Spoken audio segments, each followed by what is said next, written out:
ہمارے والد نے ہماری ضروریات کو پورا کیا، وہ بوڑھے تھے اور ہم ان کی آخری عمر کی اولاد، اور وہ بڑے مشکل لمحے تھے جس طرح انہوں نے ہمیں پالا ہے۔ اگر وہ گھڑیاں ہمیں یاد آئیں تو کلیجہ منہ کو آتا ہے، لیکن انہوں نے ہمیں اس کے باوجود بھی رزق حلال دیا، مشکوک رزق سے بھی ہمیں بچایا انہوں نے، بلکہ ایک مشکوک سے آگے بھی درجہ ہے کہ رزق مشکوک نہیں ہوتا، رزق خالص ہوتا ہے، لیکن جو ہے وہ اس میں آپ اپنے وقار کو مجروح کر کے یا کسی سے وقتی فائدہ حاصل کر کے اس رزق کو حاصل کرتے ہیں۔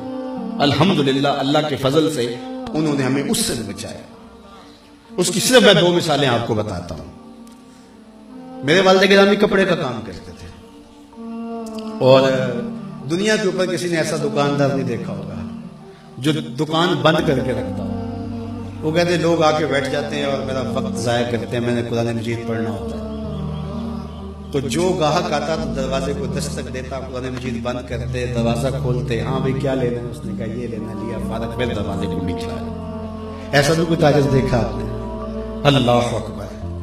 تو اس میں جب وہ کپڑا رکھتے تھے تو اس میں انہوں نے طے کیا ہوا تھا کہ اس وقت زیادہ سے زیادہ جو مہنگا کپڑا تھا 30 روپے گز ہوتا تھا، اور جو درمیانہ تھا وہ 20 روپے گز، اور اس سے نیچے ہے 15 روپے، 12 روپے، 10 روپے، اس کو 6 روپے گز بھی مل جاتا تھا، اب تو کہیں نہیں ملتا۔ تو انہوں نے ایک ریشو رکھی تھی کہ 10 پہ 1 روپیہ، تو جو 20 روپے گز کپڑا تھا وہ 21 روپے گز بیچتے تھے، 21 روپے اس سے لیتے تھے، اور جو 30 روپے فی گز کا ہوتا تھا اس سے جو ہے وہ 31.5 لیتے تھے، وہ باقاعدہ اوپر لکھا ہوا ہوتا تھا۔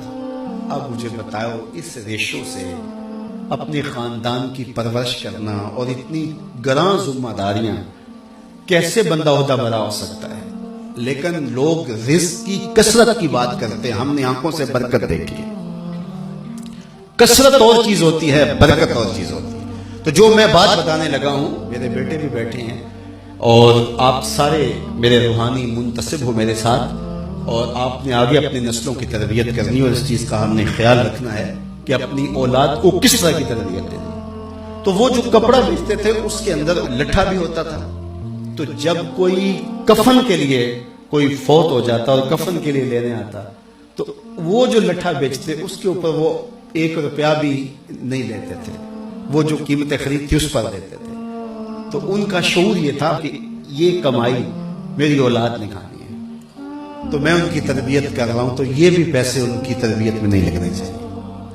اور دوسرا، چونکہ یہاں دیہات کے کافی لوگ بیٹھے ہوئے ہیں، اچھی طرح جانتے ہیں، ان کے لیے جو ادب اور احترام کا لوگوں کے دل میں مقام تھا، جو محبت تھی، تو وہ کاموں کے سے یہاں اس وقت یہ چنگچی بھی نہیں تھی، کوئی یہاں پیک اپ بھی نہیں چلتی تھی، تو اس وقت ٹانگے وغیرہ چلتے تھے۔ تو کبھی بزرگ تشریف لاتے تو کسی ٹانگے پہ بیٹھتے، وہ فخر محسوس کرتا اور پھر وہ آپ سے کرایہ نہ لیتا، آپ بڑا زور بھی دیتے تو زیادہ تر لوگ نہ لیتے، تو وہ کپڑا لے کر کے آتے۔ تو وہ پھر یہ جو راج باج آ رہا ہے، یہ تقریباً یہاں ٹول پلازا جہاں بنا ہے اس سے پیچھے ایک جگہ ہے، وہاں اتر جاتے اور وہ 1.5 من کا بورا سر پہ اٹھا کے یہاں آتے۔ کیوں؟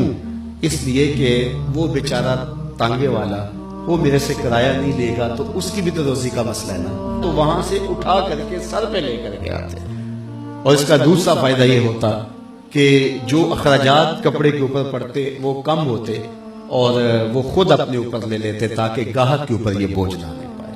یہ ہے ان کی تربیت کا رنگ۔ تو یہ بات ذہن میں رکھیے گا کہ اپنی اولاد کے لیے سال رزق کے لیے کوشاں رہنا، اور اس کے لیے محنت کرنا، اور شعوری جدوجہد اور شعوری محنت میں لگے رہنا۔ اللہ تعالیٰ کی توفیق سے انہوں نے ہماری جو سال تربیت کی، آج اس کا نتیجہ آپ کے سامنے ہے کہ یہ پورے ملک میں، پوری دنیا میں جو فیضان اور جو نور کتاب رحمت کا پھیلا ہے، یہ ان کا دیا ہوا سبق ہے جو ہم نے کوشش کی کہ اس کو یاد کریں اور پھر اس کو لوگوں تک پہنچائیں۔ میں جو کچھ بھی ہوں تیری توجہ کا روح ہوں، میری زندگی تیرے پیار کا